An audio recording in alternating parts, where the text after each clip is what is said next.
Hello,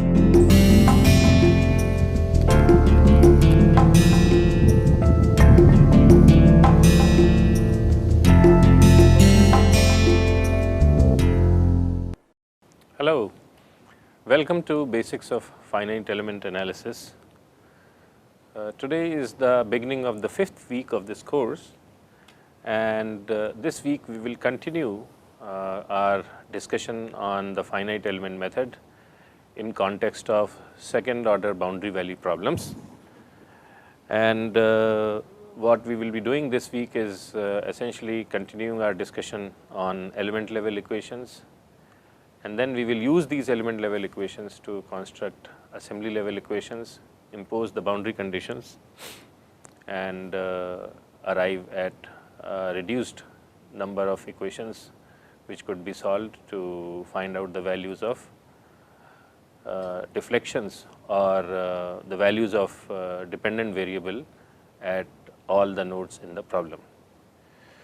So, we will start this by having a very brief recap of what we did in the last lecture.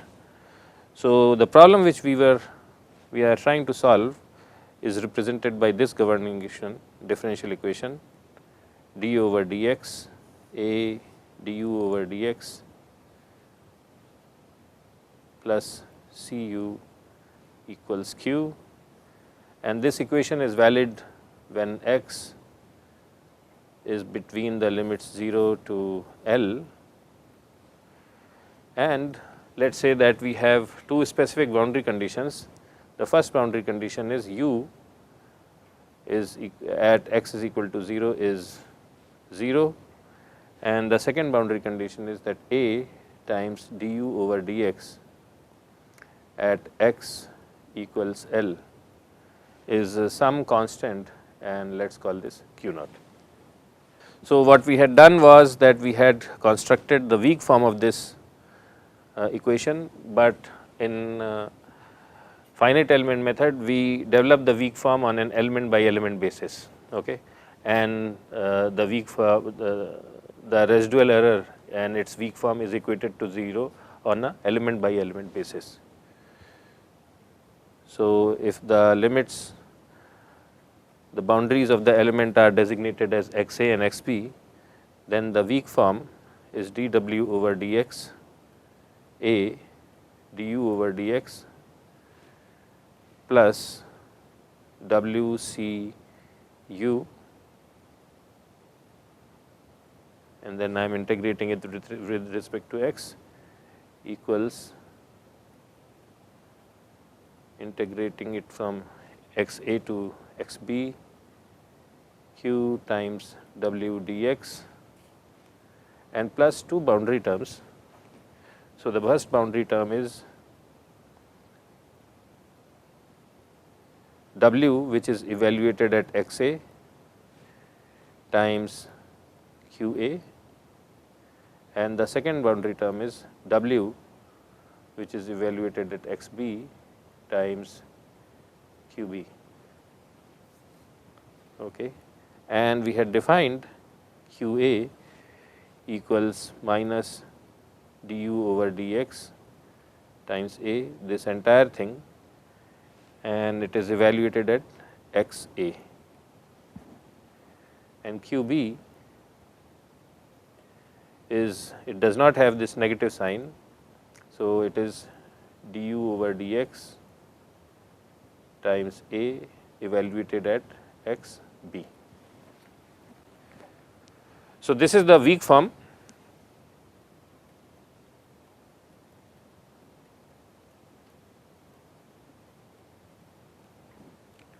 and particularly, and it is the weak form at element level.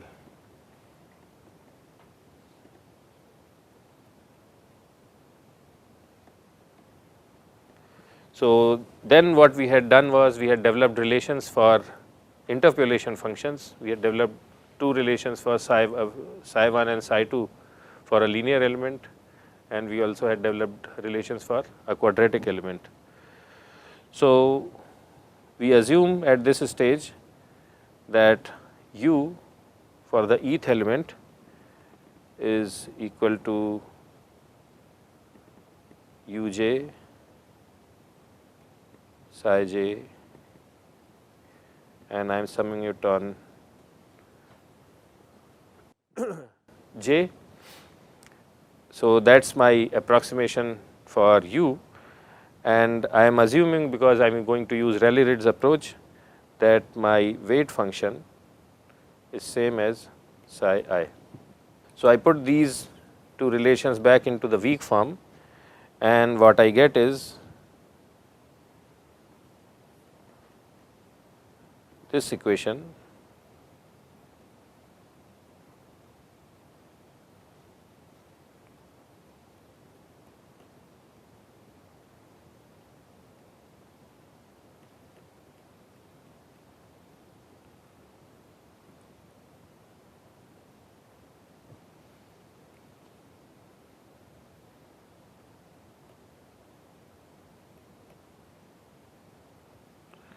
and the constants at node positions are uj's.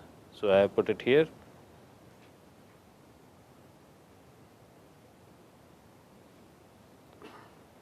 and this equals, so that is the left side of the equation, and the right side is q and times w, which is psi I dx, plus I have these two boundary terms. So, I get psi I evaluated at x a times q a plus psi I evaluated at x b times q b, and the superscripts on all these guys is E, because this corresponds to eth element. And then we had from this relation express the same equation in matrix forms. So, this is my K matrix for the eth element multiplied by the vector for primary variable, which is u e, and this equals a force vector F e plus another force vector Q e. And we had remarked earlier that in context of this particular differential equation, because we are using the weak formulation, our K matrix is symmetric. So, next what I will do is I will actually calculate the values of different K's, K11, K22, K21, K22, and also the values of F1 and F2. Okay. So, that is my overall equation, and we are going to integrate, we will conduct the integrations, and what we had discussed earlier was in the last week was, so this integral is using the global coordinate system, because I am integrating from x is equal to x a to x is equal to x b. But typically when we go in and conduct integrations in finite element, we prefer to use local coordinate systems. So, this x a will be replaced by 0 and x b will be replaced by h e, which is the length of the element. Also we had said that x gets replaced by local coordinate, which is x bar. So, those are the transformations we will do, and we will, using those transformations, we will find out the members of K matrix. So, we are going to integrate using local coordinate systems.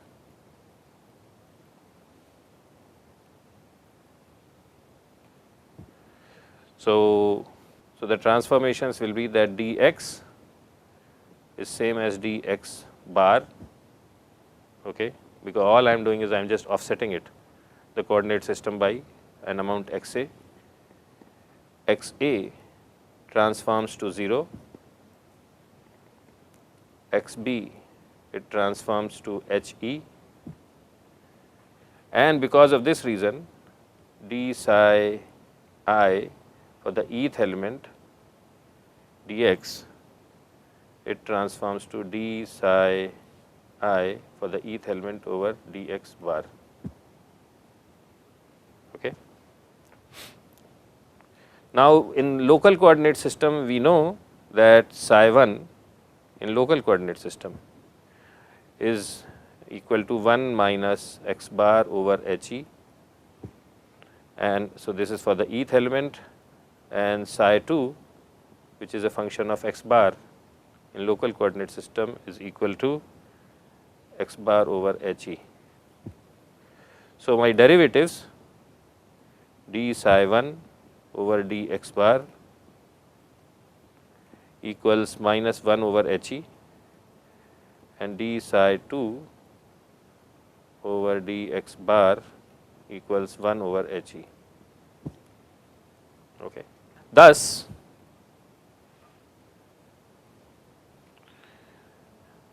k I j for the eth element is equal to, I have to integrate 0 to he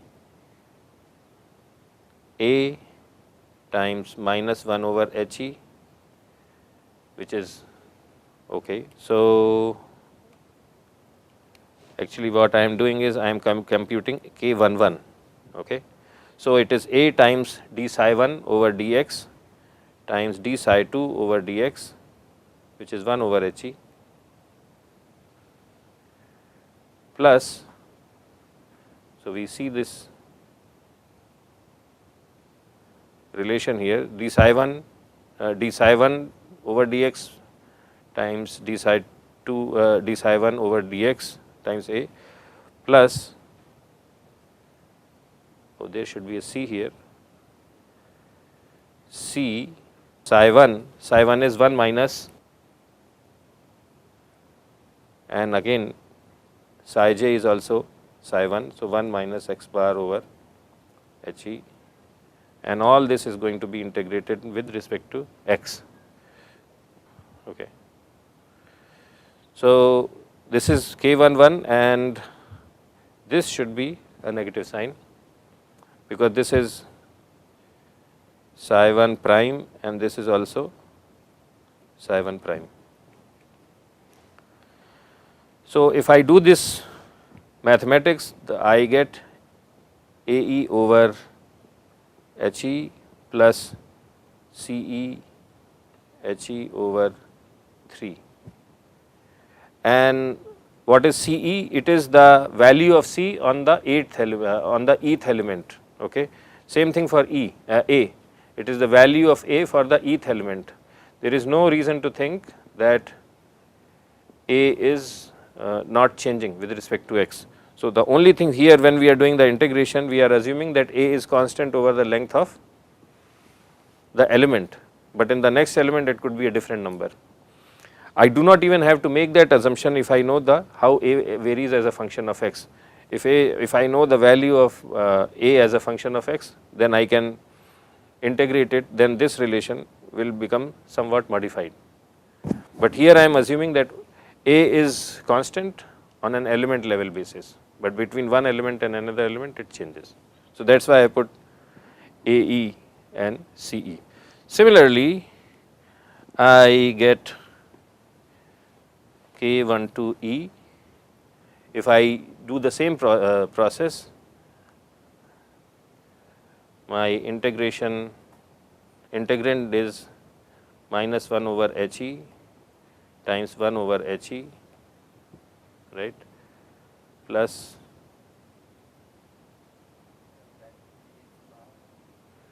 so yeah, so you are, this is dx bar plus c times 1 minus x bar over he, and this will be x bar over he dx bar, and this comes to ae over he plus CE HE over 6, and there is a negative sign here. And when I do calculation for K22, I do all this thing, and the answer which I get is same as K11, which is AE over HE plus CE HE over 3.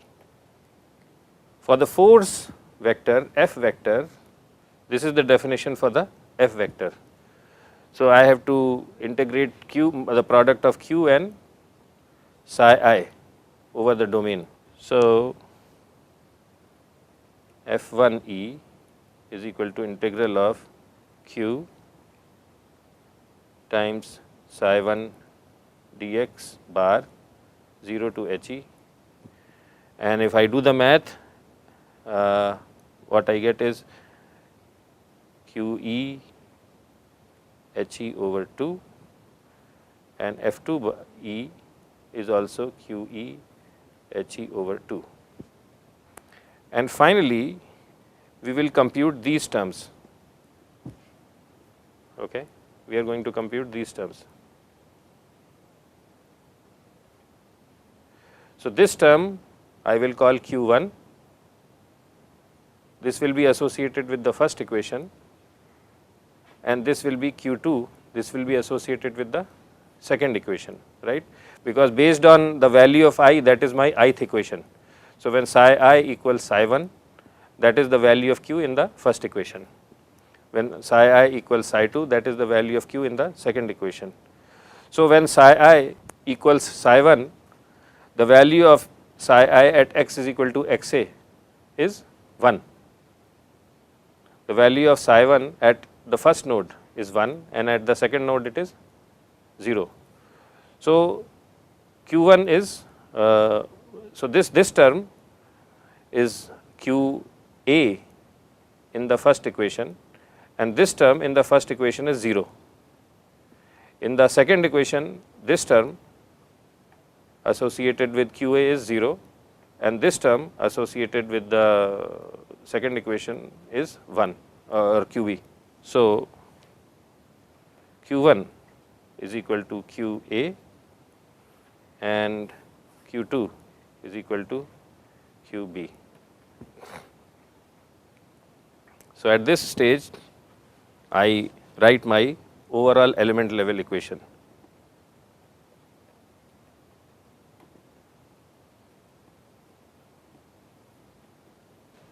So the equation is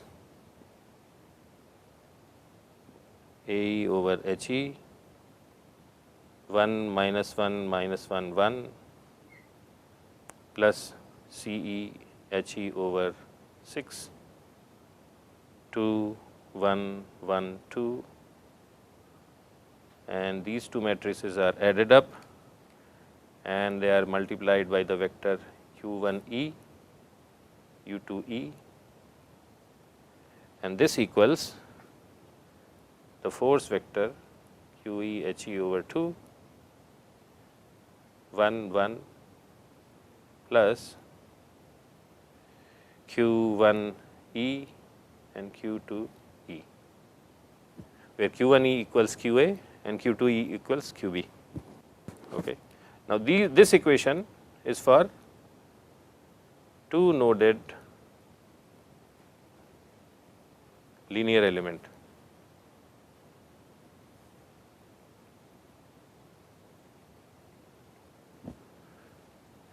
So if we had a quadratic element,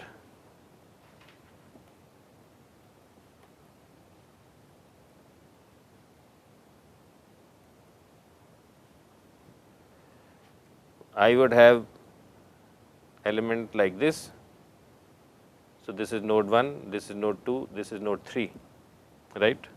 And if I assume that the node 2 is located at halfway mark over the length of the node, then my K matrix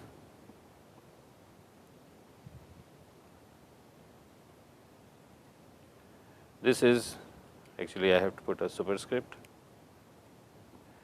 this is equal to AE over 3HE 7 minus 8, 1, 16, minus 8, 16, minus 8, 1, minus 8, 7, plus CEHE over 30, and in the matrix I have 4 to minus 1, 2, 16, 2, minus 1 to 4. Further, my FE matrix or vector is equal to QEHE over 6, 1, 4, 1, and my Q matrix or Q vector is Q1E 0, Q, actually I will write to remove confusion, QA and QB. And at this stage I wanted to make two important comments. When you look at this force term, okay. So now what we are going to do is we are going to interpret the differential equation in context of a bar problem. So if I have a bar,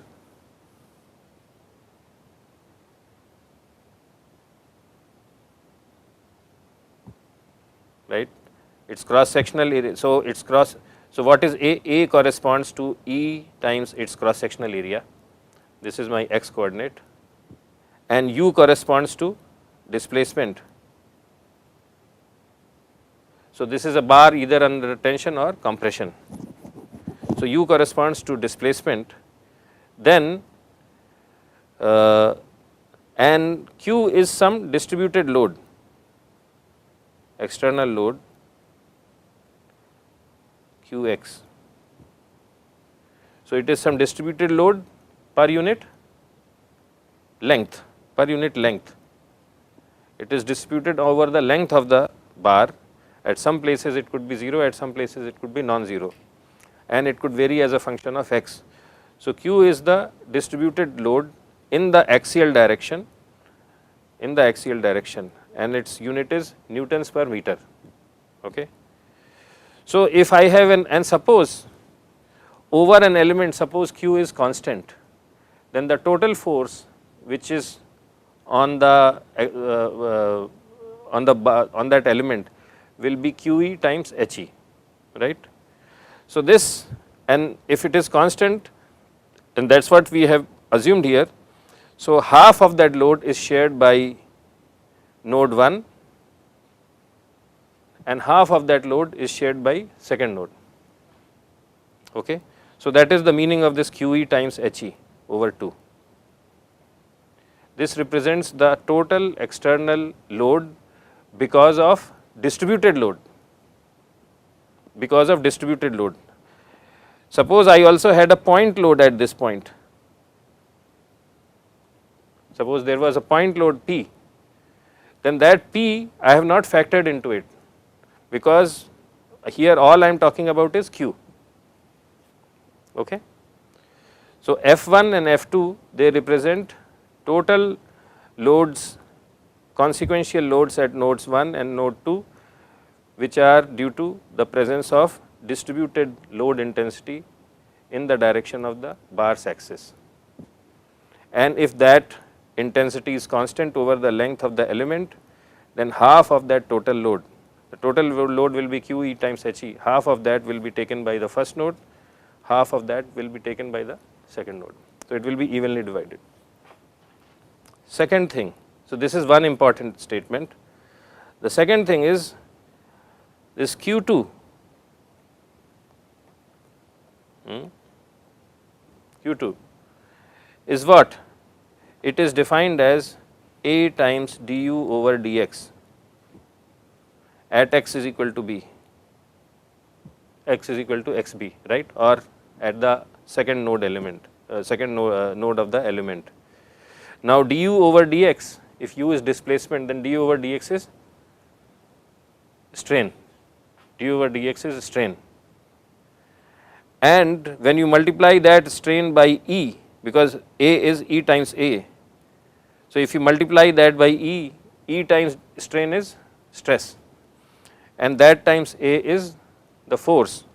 So what that means is that suppose I have an element and I am exerting a point load. Q was distributed load, this is a point load, I am putting some external point load here, then that will be equal to A times du over dx at that particular location, x is equal to xb. Okay. So these terms QA and QB, they represent point load terms, whereas F1 and F2, they represent the loads at the two locations which is attributable to the distributed load.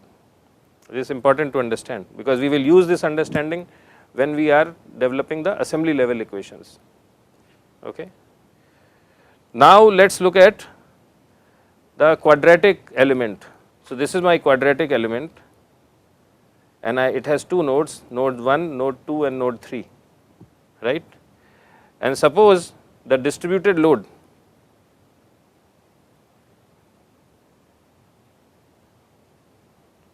on this is QE and this is, let us say, constant. Okay. Then what is the total distributed load on the length of the element? Total load,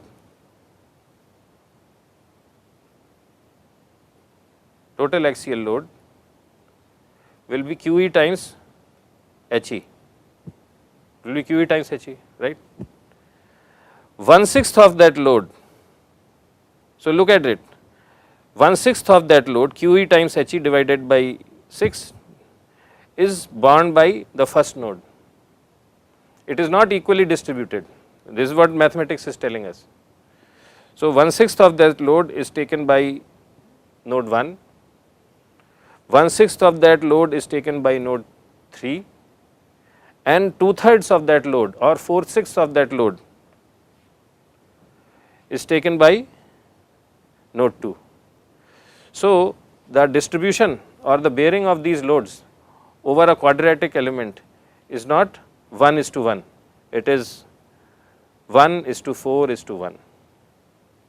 Okay. Similarly, for a cubic element, this distribution may be different. Okay. So that is the second thing. So that is second point. So if you take, so why am I saying that? So suppose you are using a FE software. If you are using an FE software and you want to apply some distributed load over an element, if the software does not automatically do all this mathematics, if it does not automatically do all this mathematics, then what you have to do is you have to distribute this load in the right proportion at different nodes. If it is linear element, then it is easy, you just divide it by 2. If it is quadratic element, then you have to distribute it in 1:4:1 proportion. Okay. Otherwise your answers will be wrong. And the last point, or the third point, is now we will again look at this Q vector. Okay. So when I have, so when I am looking at an element in isolation, basically I have cut this element, right, and the force point load here will be QB, which will be A times du over dx. And why is this appearing? Because I have cut it. So when I take the free body diagram, that QB will appear, right. Similarly, there will be, if I take the free body diagram, there will be QA on this end, if this is point A and this is point B, but there will be no force at the middle point because of my free body considerations. Okay. There may be a load in the middle point only if I apply some external point load at the middle point, but how do we deal with that? We will talk about it later. But if there are no external loads and if I cut an element, what I will see is that there will be QA at one end and QB at other end. Okay.